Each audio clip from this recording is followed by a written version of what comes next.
Hey, good evening. Thank you for coming, and thank you to the Minnesota League of Poets for hosting us. This is for December. Our up close poet is our one and only River Maria Urke. I was thinking about her this morning, and I was thinking about how much she loves to make dream catchers and how this up close show that she has created is so much like a dream catcher. And she's connected poets from across the United States. Each of us are a thread in her dream catcher. She was born in Denver, Colorado, raised in Duluth by her book-loving mother. River has the heart of a poet and the eyes of an artist. Currently, she resides in River Falls, Wisconsin with her cat, Nico. River's poetic writings and artistic touches reflect the principles she lives by, where imperfection is beauty, nature is appreciated, and knowledge is gold. In addition, her work is heavily influenced by her battle with multiple sclerosis and her Ojibwe heritage. Often, River integrates her poetry and her art into one artistic piece. She is the author of 3 poetry chapbooks, Songs of Silence, Stumbled and Standing, and When Spirits Touch, and a nonfiction book, Women's Obsession with Shoes. River is a contributor in 6 anthologies, including the 2014 St. Paul Almanac and the 2017 Yellow Medicine Review. She is the host of a monthly literary program online, Up Close, Meet the Poet Behind the Verse. In addition, River is a poet of place for the Lower St. Croix Valley for the year 2022. She is a member of the League of Minnesota Poets, the Mississippi Valley Poets, and the WWNH Art Group. Currently, she has a solo art show on display at the Phipps Gallery in Hudson, Wisconsin.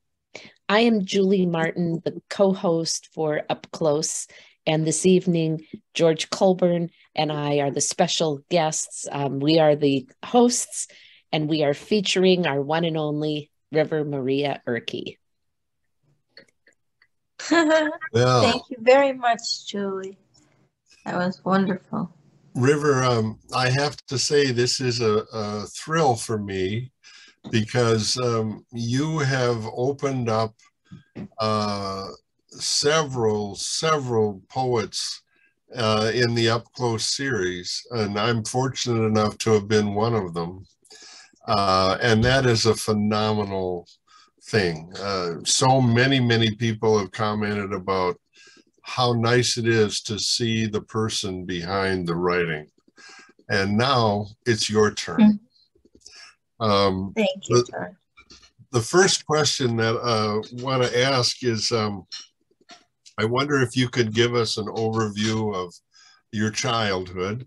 I know that Julie mentioned where you were born, but did you live there growing up, and how were you named? Well, actually, I have a poem about how I was named. I could start with that. It's called Siddhartha in Me. The story begins in the center of a book back in '73.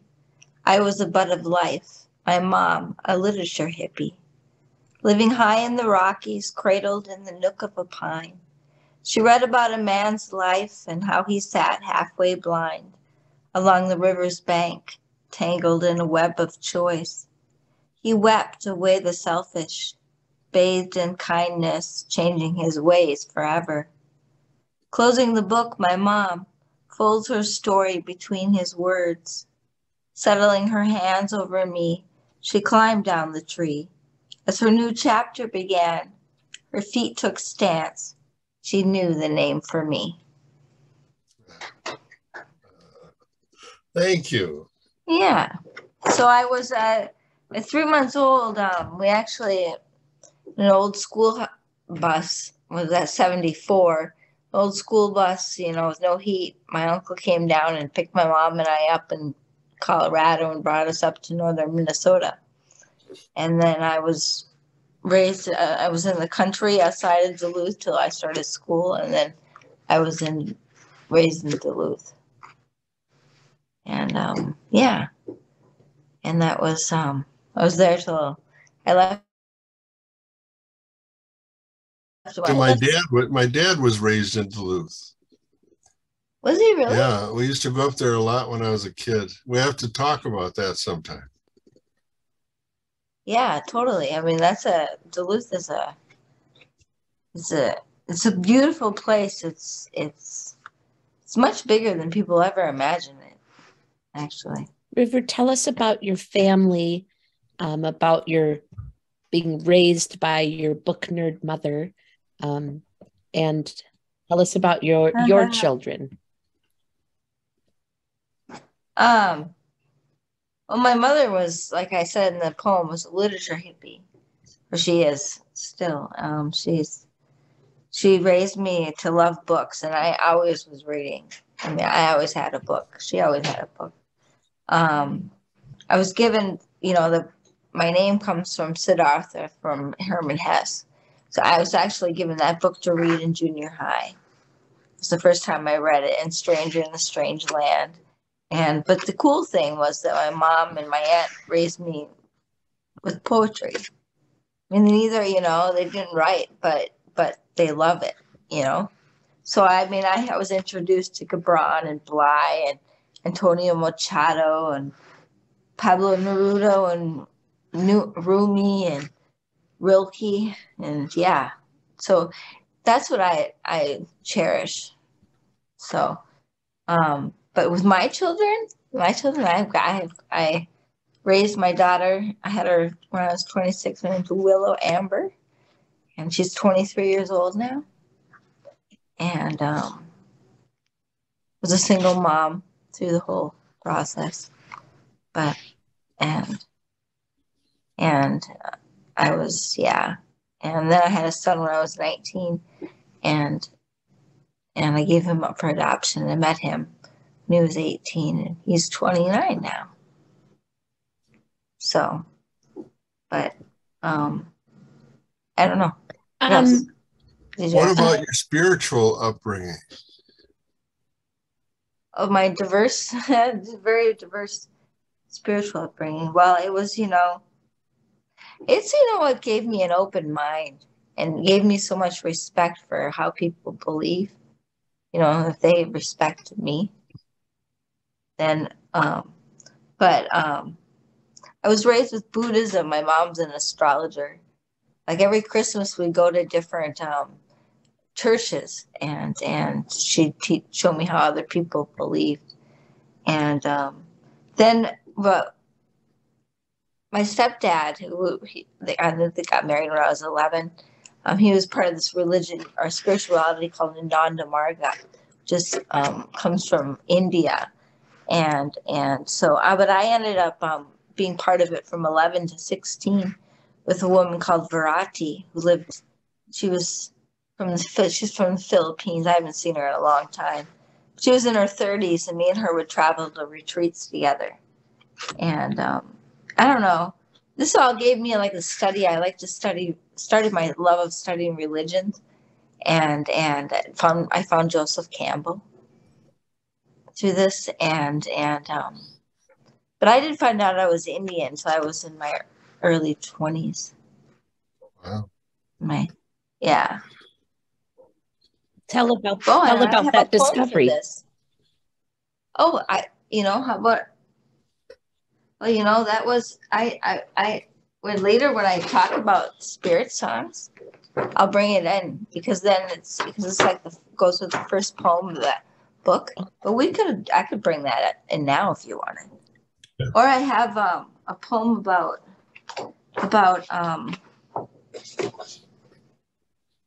the religion, spirituality stuff, and it brings in songs of silence if you want. So this is a poem from my newest chapbook, Songs of Silence. It's called, oops, that's not the right poem. It's called Beauty and the Beholder. It's one that George loves. Between philosophies of East and West, I find my way along the waters, listening to the river, applaud the ancient stones. As my thoughts turn over the notion of beauty, two fawns appear upstream. Somewhere in between these worlds of opposing thought, the notion of beauty is lost in their interpretations of perfection, the simplicity of days gone past, accepting or rejecting beauty in the imperfect. Be it east or west, the beholder's eyes see seven legs a-splashing across the waters upstream.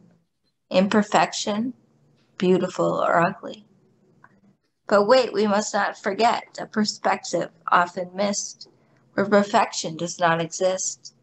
Life is beautiful the way it is, seen by native eyes. Silently, beauty wears the skin of a culture. Oh, oh, that is fabulous. I like that so much. Thank you, George. I want to ask you more about when you discovered your creative side, and how did that develop? Well, I've been creative my whole life, actually. From when I was a girl, I would rewrite and play act out stories, and I was reading and stuff. And then when I was 14, some poetry and journaling really started. But I was dark. I was I was a total punk at that moment. It was like vampire kind of interesting, poetry. It was pretty dark. Did you say you were 14? 14. 14. Yeah. But then that art really started at 16. That's when I got my first 35 millimeter camera and took photography class and got into beading, learned some bead techniques from people. And then in college, I went crazy down in Winona and I did photography, painting. I got into dance, modern dance down there. And yeah, and then more photography up when I was in UMD, and then I just went crazy in life and learned things from other people and learned many things and became a multimedia artist, at one point, and that's what I do now. So I paint and I weave webs and I bead designs and I sew creations and I take photos and I write poems. I do so many different things, but I like to blend them together into one end, and I like to put poetry and art together because that's everything to do with my show I have up right now.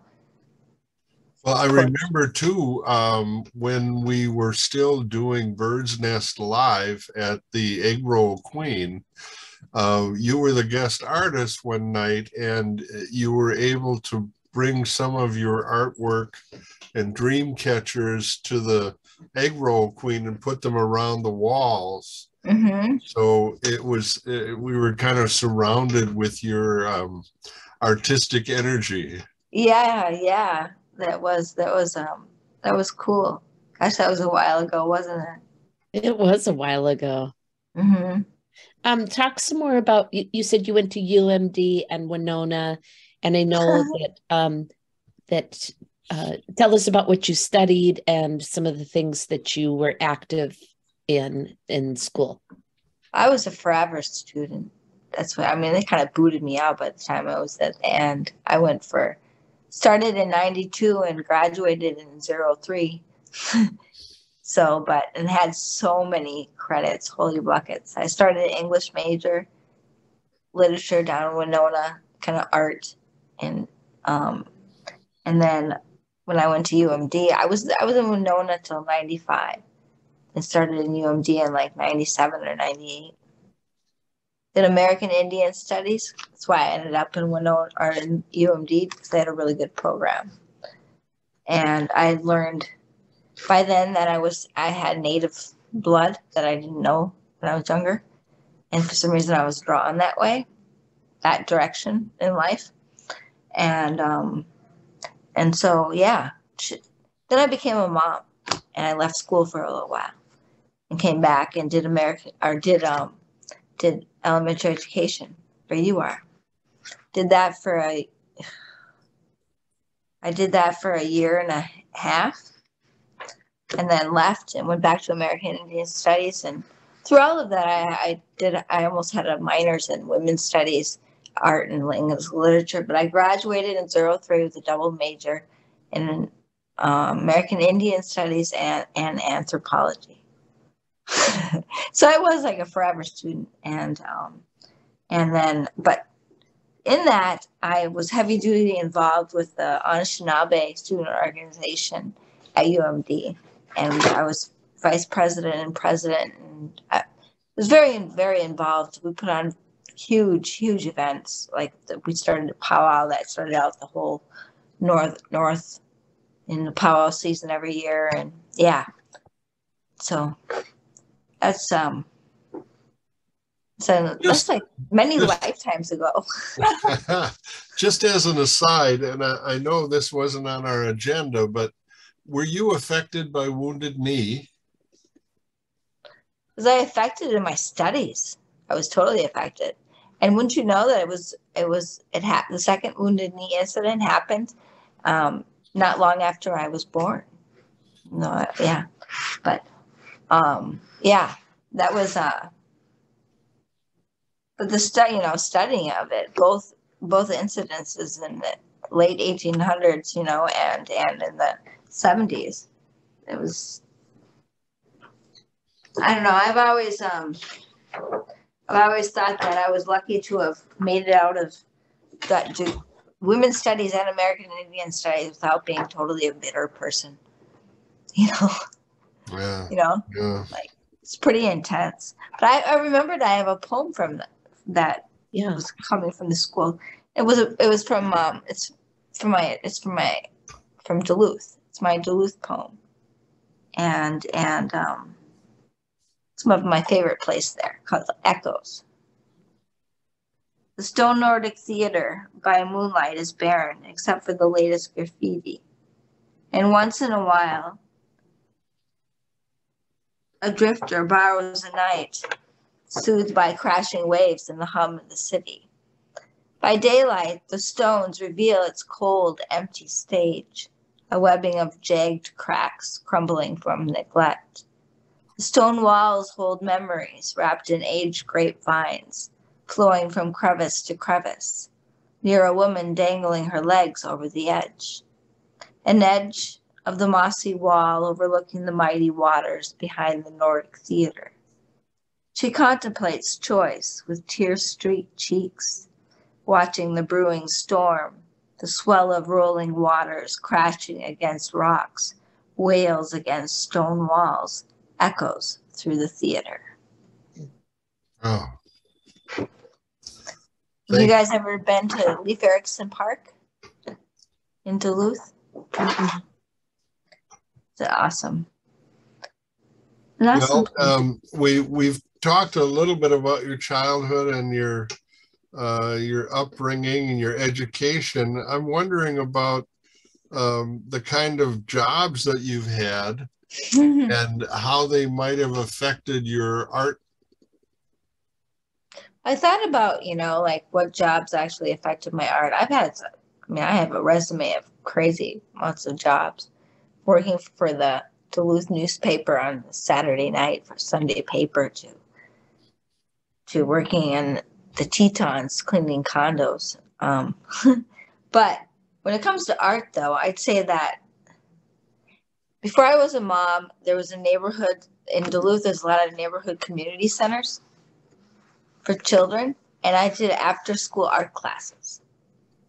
That was something. And then when I was before I was a mom too, one summer I worked at an old fur trading post, and fur trading, like close to and gosh, Fort Fallavon, down by Danbury. And I learned a lot of stuff, like how to work with leather and birch bark. I mean, he taught me how to do so many things. I could tell you how to make a wigwam. I mean, at one point I could go out and harvest and do it all myself. Now I could tell somebody exactly how to do everything. You know, say if we wanted a summer lodge or a winter lodge, and how we'd cover it and how we'd make it, to harvest it, make it, cover it, and furnish it. And isn't that crazy? No, that's fantastic. We have a birch bark canoe up at our lake, and the amount of work it takes is amazing. Oh, yeah, but in the old days, they could make one of those birch bark canoes from one tree. Can you imagine that? Wow. That's pretty something else. But Willow is probably the only kid in her. No, probably not the only kid in northern Minnesota, but she had a wigwam as a fort when she was a little kid at one of our places. It's kind of fun. But they don't move with you.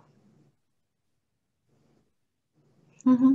Were there any specific jobs that you feel really affected you strongly? You know, gosh, there's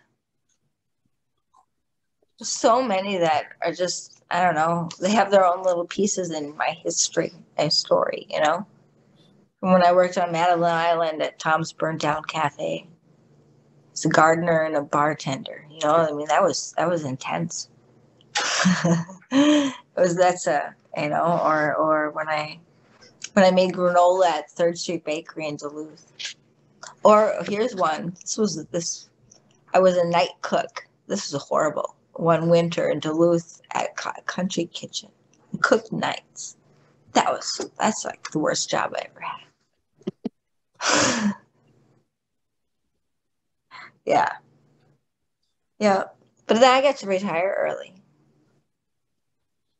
So. Tell us about, you have written several books and you read something from Spirit Songs. Tell us about some of your other books. And for a while you were running a publication. Oh, I did do that. Yes. Yeah. The River Muse. I was stupid and I never kept enough stuff from that. Like, you know, like saved enough things, pictures and things. Yeah. But, when it comes to my books, I mean, I have all of those self-published, you know, chat books. But really, I don't think I read anything from Spirit Songs yet. But that is that's my baby. I've got to publish it someday. Oh, okay. You read something from your newest book. Oh, from Songs of Silence. Okay. Yes. Okay. Yeah. So I think you're going to share something from. I was going to share the first, because that's where my Indian heritage comes into play. Yes. And Spirit Songs is, well, that's kind of like, it's a story of self-discovery woven between cultures and spirituality. The story begins when and this is the first poem from the book. It's called Big Toes Worth. I learned I was Indian at 21. A woman asked about my dreams, spoke of skirts in the midday. She told me I was Ojibwe. I told her about a game played in secret. My mother's giggles as she whispered in my ear, "You have a big toes worth of Indian." An image that confused me. I saw my body quartered by culture with no value towards heritage. Today I see the culture turn game, chasing the lost blood of generations. The fact my mom mimicked her youth and my family denied our lineage. Yes, I do have Indian in me, I tell the woman, but it's only a big toes worth. Laughing, she shakes her head. No, it's more than that, but it doesn't matter how much. What matters is where your heart beats. Oh, yeah. Oh, but a lot of the poems in that book actually are part of art. They're connected. Mm-hmm. There's yeah. I had in my list another poem from there, but I was going to read it when I talk about the art show, because Mm-hmm. there's stuff at the art show that are connected with that book. But yeah, and then I don't know, my other books, there's, it's the women who's run, or women's obsession with shoes. That's just that's a true stories. Like it says, real stories straight from the soul. So that is hearing about, and yeah, but Well, I happen to know that you have a fascination with fairy houses and little people. I think that's only one of the talents that you have that we don't know about. What would you say are some of your other hidden talents? well, I mean, some of my other hidden talents, I would say, were I'm an alchemist. I make things. I make medicine for myself, and I make beauty supplies. I've actually started a line right before the pandemic. It was like the worst time for it to happen. I just gotten a whole bunch of stuff together to put out a line of body splashes, beauty supplies, essential oils called River Wind Essentials, and then it's kind of hard to do anything where you smell stuff, you know. So I'm gonna start putting it out again, but I make a lot of stuff with essential oils, and then I don't know, everything I know. That I used to be so connected to the woods that, I mean, I could find food and stuff and all of that, but and the fairy stuff, that's I will always be an adult that believes in fairies. But if you look at it, people from all these stories from all over the world, cultures all from out and through time, talk about little people and big people, and but little people. There are stories, yeah, and they're real, but Well, I know I've benefited from your alchemy. I've gotten some of your salves and appreciated them. I think you gave me one for Libby, for my wife, and she really liked it. What are some of the particular ones you make? well, like medicine wise, I do muscle magic. I always think that that's really good for any kind of cramping, and I think it's really good for, yeah. And but and then beauty wise, I do body splashes, which are kind of like perfume you can spray anywhere water can go. And so it can be on the skin, body, it could be on linen, it could be in a room, and there's some really nice scents. I have a lot of fun doing that because I make up the scents, and then the body splashes take like weeks they brew, and they see, yeah, they do all these things. But yeah. You've got a website that you sell those things on, right? I did, but I didn't. I don't like the whole selling, doing that. That has to be in person. The whole smell thing, and it's too much online. I just don't like it. Hmm. Yeah. But so I know I should, if we just get back out into the world, it'd make things different. But yeah, I don't know. What was River, talk about how you discovered that you have MS, and how that has shaped how? work. Yeah. That was, well, I was misdiagnosed for 7 years. I always knew there was something wrong with me. I mean, I was temporarily paralyzed twice in those years. And I was finally diagnosed at 28. And that was, and I self-published a chapbook about it, Stumbled and Standing. And I finished I have a manuscript about the whole event, and called Still Standing. But yeah, that's I did pick a poem out from that most people have known me just to like have walking limitations, and in the poem there's an image that I speak of that is when I was walking, and it's like when it was my family, when my daughter was first born, and I had my big dog that I had for 14 years, and it was the three of us, and the image, it's just I read that. That's so that book, It's Still Standing, is poetry and essays. So it's going to be a creative nonfiction instead of a poetry book. But and so Woodsy Escape. I taste the air of times past as she walks and I ride towards the tar-covered trail lined with birch and pine. A distant hum echoes softly in the breeze as I tell her a story, a memory of another time walking, with willow on my back, a leash in both hands, a big dog on each end.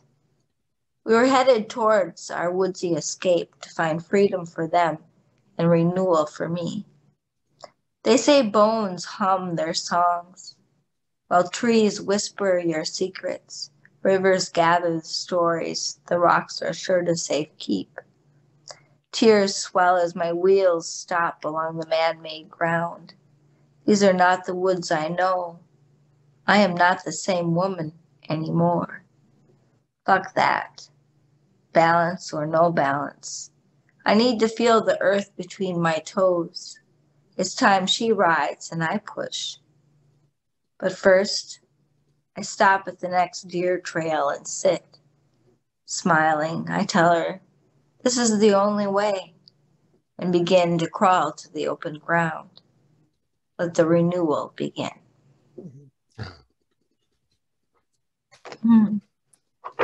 Yeah, I think that one says a lot of stuff. Yes, it certainly does. We've talked a bit about how you like to combine poetry and artwork. And I know, again, referring back to Egg Roll Queen, when you had that guest artist slot, there were several pieces of your art that also had poems next to them that showed that kind of a connection between them.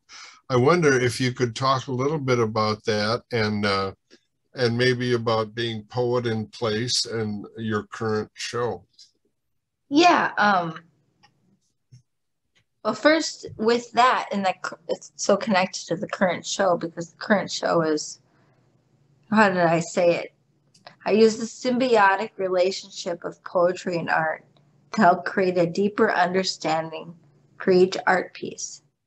So the best example I have of that is actually it's a painting and poem called Spirit Songs. It was just funny because it's the same as the book, but it shows how we don't have a picture of the painting. It's like a 12 by 12 little painting, but the poem and the painting in the show, the poem completely just gives so much more meaning to that painting. And let me see if I can see where it is. Here it is. So This is how the the poem goes. What am I gonna say? Oh, well, I guess I'll finish about the show. It's called Songs Along the River. It's a fusion of poetry and art. It's multimedia, so it has things from paintings to photography to dream catchers to storyboards, and it even has a embroidered jacket in it. But and then and on what is it, January 7th at 3 o'clock, I'll be doing a poetry reading in that room, which is pretty cool because it has windows that overlook the St. Croix River. So and there'll be a poetry reading at 3 and then one at 4. Will that be recorded? I don't know. I didn't think of that. Oh, and one thing I did do for this show that it was pretty cool because I had to learn. Julie knows I like to always challenge myself to do things, but I think it's so important that we read, that people hear us read the poems because they get so much more out of them. And I couldn't do a poetry reading until the very end of the show, so I wanted to learn how to do those QR codes. And I learned how to do the audio QR codes. So next to the title of the pieces where the poems are is a QR code that people can get sent over to listen to me read it. Nice. It's pretty cool. Very cool. That was neat to be able. I wanted to ask you in particular. I know that the artwork that you make has a lot of very strong images in it, and so does your poetry. Do you find that they extend each other? That they build off of each other, or do they reinforce each other? Yeah, they do. They explain each other. They give more meaning behind, I think, when I put them together, definitely. Like if you were to see that painting, then you hear the poem. It makes it, the painting just, it's like doubles the meaning of the poem, of the painting, hearing the poem. And gosh, just write-ups, writing things that go with pieces. Like I can think of my big political piece in that show was 5x3, and it's half of an Anishinaabe wild rice camp on fire. It's a political piece about the devastation of displacement over the centuries of Native people have been displaced since the relations. I know too that many of your art pieces are three-dimensional. Yes. Could you talk a little bit about the way that you piece them together and the materials you use? Well, the driftwood stuff, that happens with, I love doing dream catchers in driftwood. And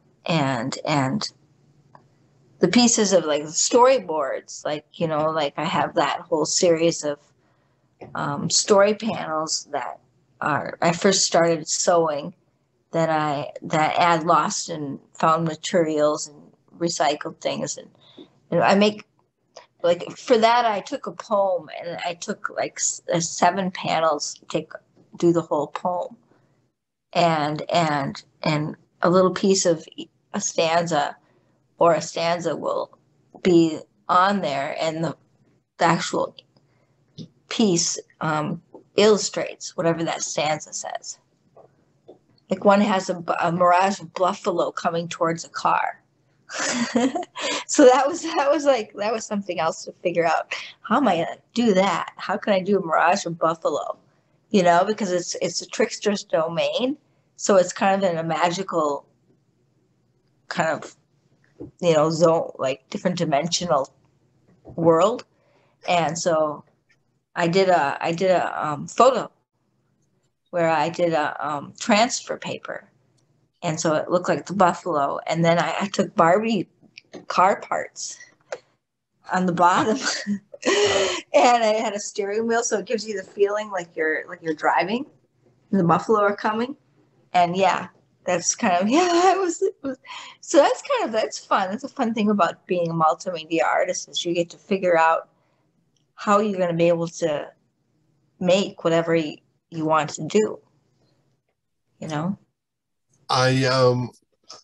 This isn't one of our planned questions, but I'm going to stick it in there anyway. How much do you think about your audience when you're composing either a piece of art or a poem? How much do I think of my audience? You know what? Yeah, I mean, I don't think I think of my audience very often. Only when I'm going to go do a reading. When I pick which poems are going to be good for whatever that is. Because whatever I write or whatever I'm doing comes out of me. I somehow, you know what I mean? Like sometimes I piss people off that know me because I get so obsessed. You know, I won't eat, I won't sleep. I just have to like make and finish whatever that is just pounding in me to get out. If it's a poem or some kind of piece of art. And yeah. And so at other times it's different, you know, but that's how a lot of things come to be. And or they're just accidents. Like that cool eye that I have, big, huge thing out of driftwood. That was an accident and due to a collaboration with some people and it was a complete accident. One of the easiest art pieces I've ever made. I'm glad to hear that. You know, there are some artists who are very, very concerned with the audience that they're speaking to, and that affects the way they craft their work. But I've never thought that was the right approach. I like what you said, that there is this need in you to get this certain idea or point of view out there. Yeah. Whatever the audience is going to think, they're going to think.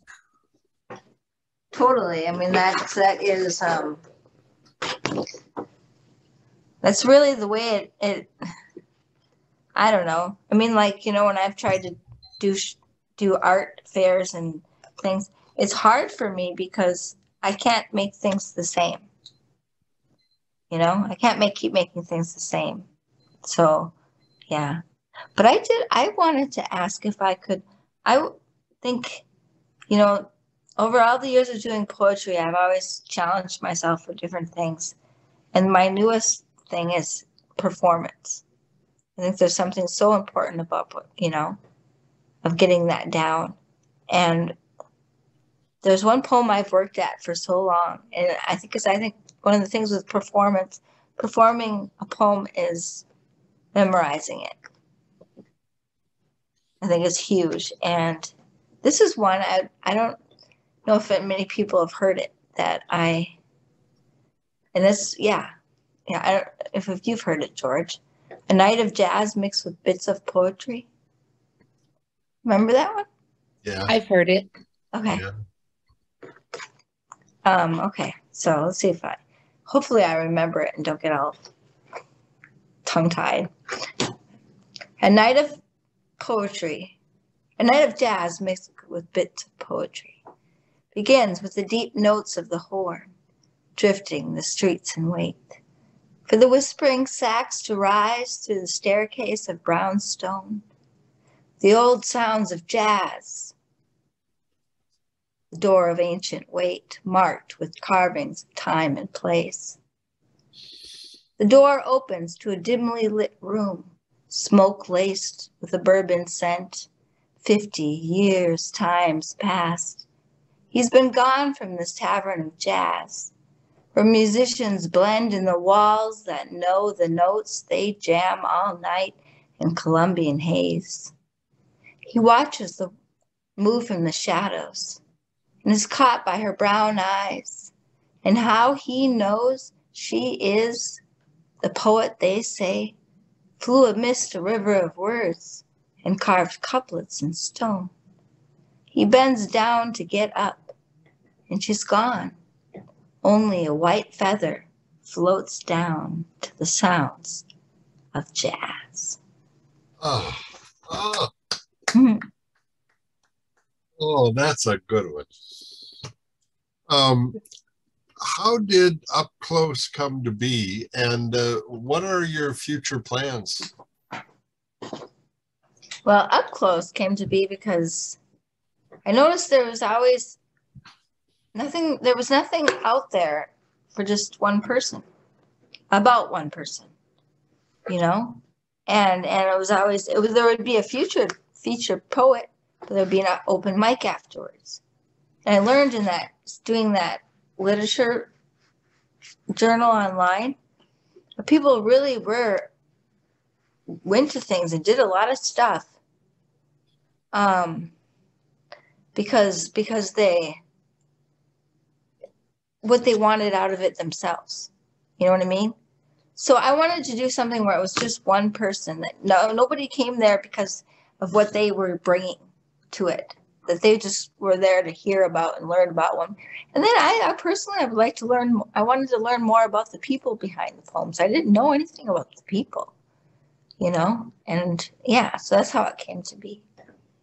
Well, so often when you go to a reading, you've got 5 minutes and you are focused on reading your work.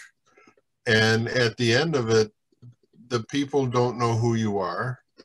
The audience has no idea where that poetry came from. So it's kind of like you do your dance and you sit down. But I think Up Close is a really important approach to the human side of artists. I want to thank you for it. What are your future plans? Well, that is actually we're going to make it into, like, I don't know, try monthly.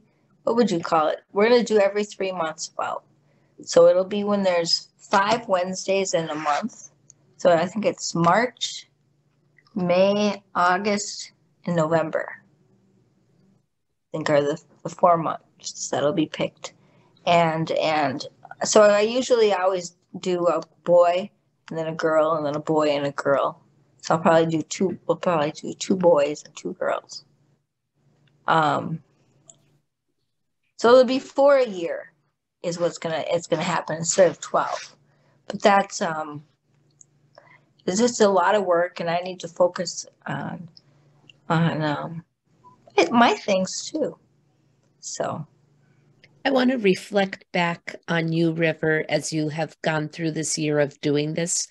And I have been your assistant, doing little things in the background, and kind of a sounding board. And after you interviewed people, you would always tell me about it and say, Julie, he is such a cool man. Or Julie, this woman is just so amazing. Wait till you find out all the things that she has done. And so it was so fun. You brought this passion to interviewing and getting people to tell things that none of us knew about each other. So well, that's really great. Fun. Well, my anthropology degree was all about learning the field work, how to gather stories. That was Well, River, I know we're coming to a close here, but I've had a special request from Rick Hilber.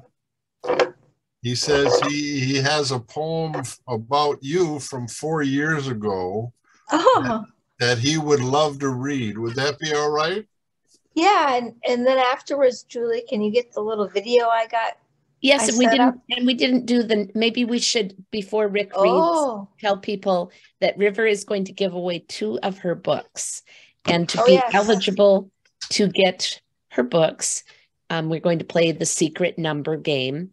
So you're going to type in a number between 1 and 50, and the people who are closest will win her books. And then I'll mute, but type that in now. Think of your number. And Rick, go ahead and share your tribute to River.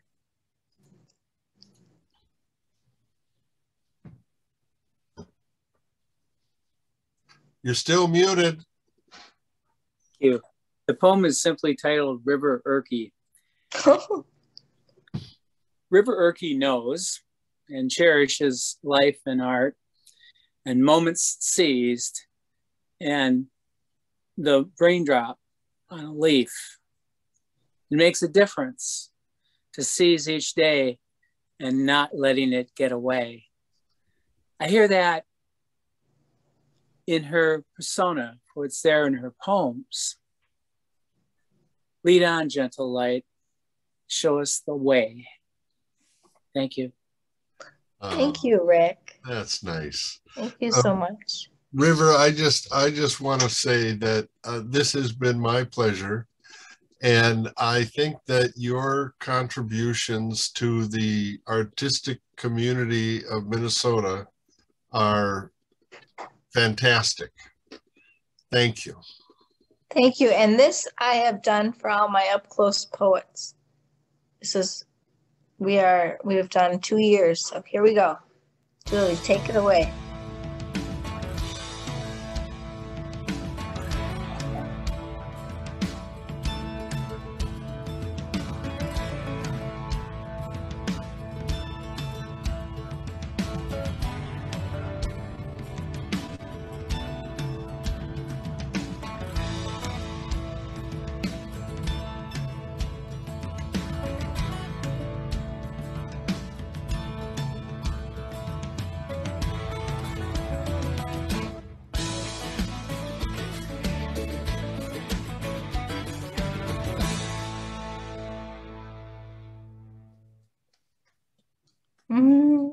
Okay, and now the winners.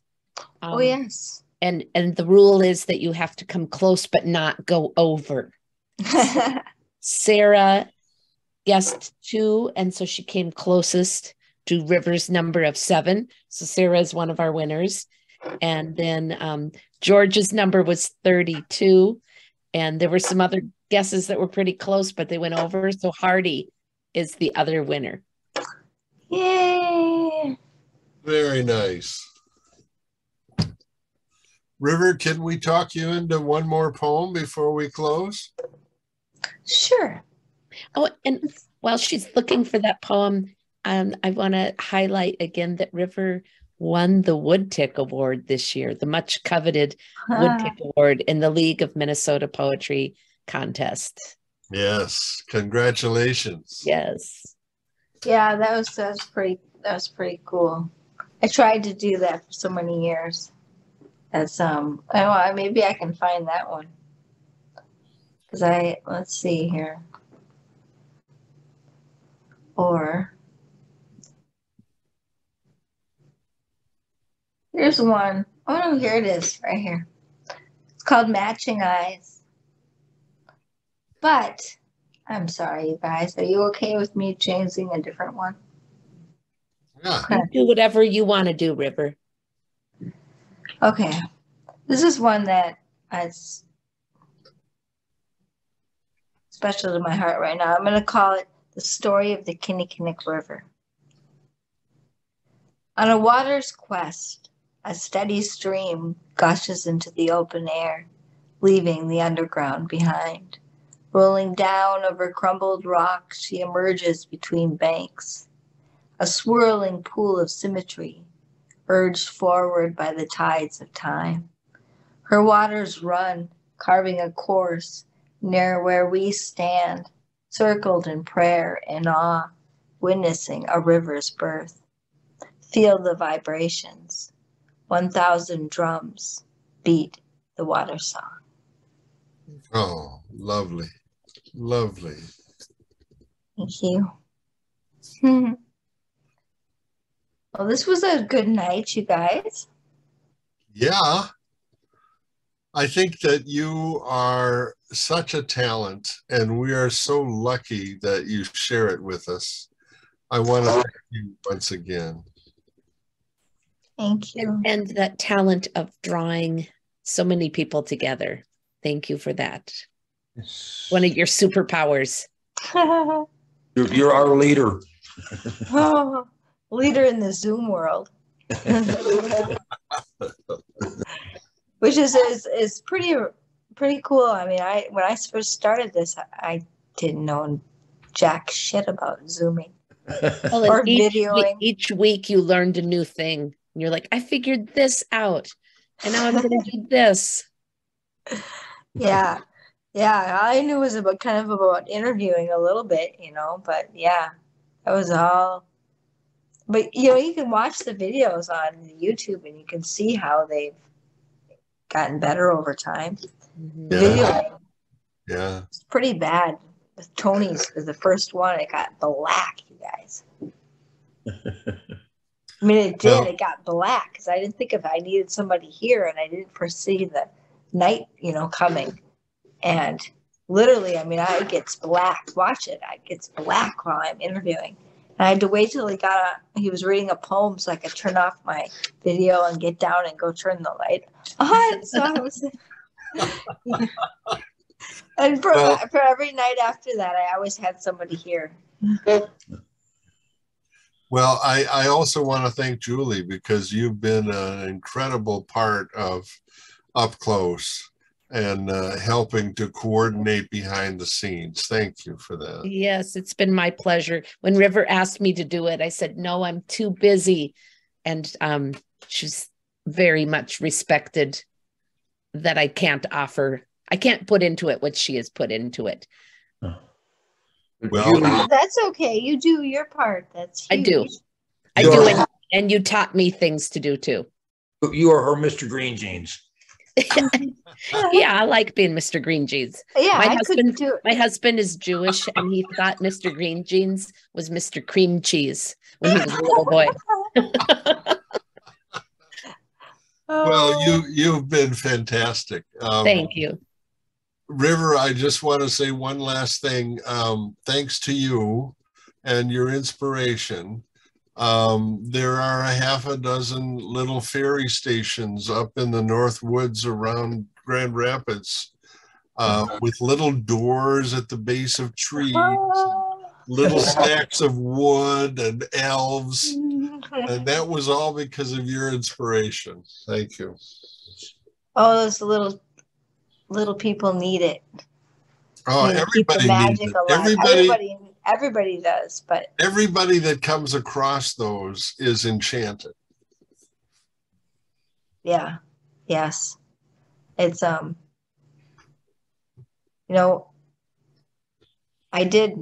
never said this to you, George, but I did run into one time I was hiking in the woods with my dog and I came across something, made my hair stand up, and I ran for my life out of the woods. I mean, I turned around and I ran, and I there's like fairy circles you never want to run into, and where you can get locked into the world, and I came across one. I'm so sure people might think I'm nuts, but I totally did, and that scared the living crap out of me. And I was probably like 23 years old, and I turned around, I ran for my life out of that woods. It was crazy. My hair was all standing up. My dog, she just ran with me. But well, yeah. I think this was a wonderful evening. I was so glad to get to know more about River Maria Urke. Mm-hmm. Thank you so much and I think we'll call it to a close. Yep. Right. Woohoo! Ooh. Here. All right. Good night, Good night. everybody. Right. Good night. Anybody want to? You can, like usual. Night, River. Night, night, night, night. Night, night. Don't let the bed bugs bite. Literally. I had to get the recorder off. I mean,